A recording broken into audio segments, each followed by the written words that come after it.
इसमें लिखा हुआ है सत्य, असत्य, क्रोध और मोह। मोह से तो कुछ होता नहीं है, क्रोध तो जहाँ तक नुकसान ला सकता है, और असत्य की अगर जीत होती तो यह संसार अब तक ऐसा नहीं देखता। इसलिए इस ऑप्शन को पहचान करके हम पाठ के अनुकूल टिक लगाते हैं, और इसमें इसका सही जवाब जो होगा वह हो जाएगा सत्य। सही जवाब क्या होगा? सत्य हो जाएगा।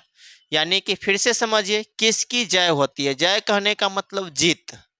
किसकी जीत होती है? तो जीत हमेशा सत्य की होती है। थोड़ा देर होता है, परेशान होता है, लेकिन एक अच्छी विजयता जो होते हैं वह सत्य से ही प्राप्त होती है। इसीलिए इंसान को सत्य की राह पर ही चलना चाहिए। चलिए अब दूसरा क्वेश्चन लेते हैं। दूसरा क्वेश्चन को समझते हैं। दूसरा क्वेश्चन है, मंगलम पाठ के रचनाकार कौन है? देखिए, मंगलम पाठ जो है इसके रचनाकार महर्षि वेदव्यास हैं। महात्मा विदुर है नहीं, ये नहीं होगा। महर्षि वाल्मीकि भी नहीं होंगे, कालिदास भी नहीं होंगे।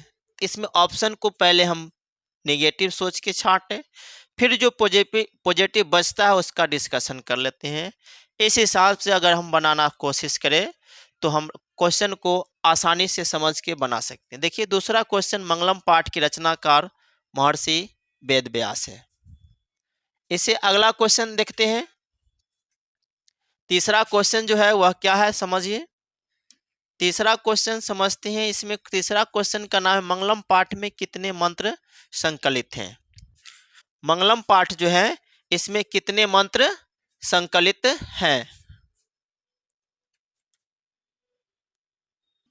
देखिए, तीसरा क्वेश्चन समझते हैं। मंगलम पाठ में कितने मंत्र संकलित है? तो मंगलम पाठ पढ़े हैं, उसमें लगभग कुल जो यह मंगलम पाठ जो है वह उपनिषद से लिया गया है, जिसमें 108 उपनिषद होते हैं। उसमें से 5 मंत्र यहाँ संकलित किया गया है। उस मंगलम पाठ में कितने मंत्र संकलित है? तो हम इसका जवाब देंगे 5। कितने मंत्र होंगे? 5 मंत्र संकलित है। अगला क्वेश्चन देखते हैं, अणु से छोटा कौन होता है? तो मानव की हृदय रूपी गुफा जो है उसमें अणु से भी छोटा, मतलब सूक्ष्म से भी सूक्ष्म जो है वह आत्मा होता है। क्या होता है? आत्मा होता है। इसका आंसर जो होगा वह क्या होगा? आत्मा हम लेते हैं। इससे अगला क्वेश्चन चलते हैं। चौथा के बाद पांचवा क्वेश्चन है। पांचवा क्वेश्चन भी समझते हैं। इसमें लिखा हुआ है किसकी जय नहीं होती है। देखिए, पहला क्वेश्चन जो था उसमें था किसकी जय होती है। अब ये जो क्वेश्चन यहाँ लिखा गया है कि किसकी जय नहीं होती है, मतलब किसकी जीत नहीं होती है। तो जीत किसकी नहीं होती है? तो असत्य की जीत नहीं होती है। असत्य जो होती है उसकी जीत नहीं होती है, हमेशा जीत सत्य की ही होती है। चलिए अगला क्वेश्चन को देखते हैं। अगला क्वेश्चन है, बहती नदी कहाँ मिलती है? तो बहती हुई सभी नदियाँ जो है वह समुद्र में मिलती है। कहाँ मिलती है? समुद्र में। बहती हुई नदियाँ जो है वह समुद्र में मिलती है। इससे अगला क्वेश्चन देखते हैं। देखिए, 7वां क्वेश्चन है, जंतु के हृदय रूपी गुफा में क्या स्थित है?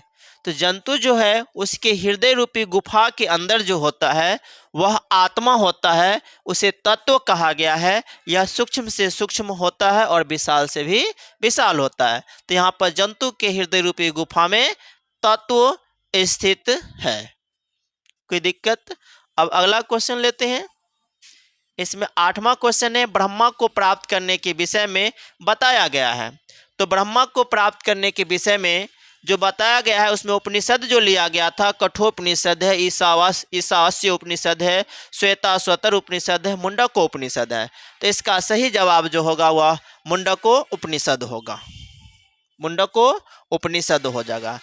चलिए इससे अगला क्वेश्चन लेते हैं। 9वां क्वेश्चन है, देवलोक का मार्ग किससे प्राप्त होता है?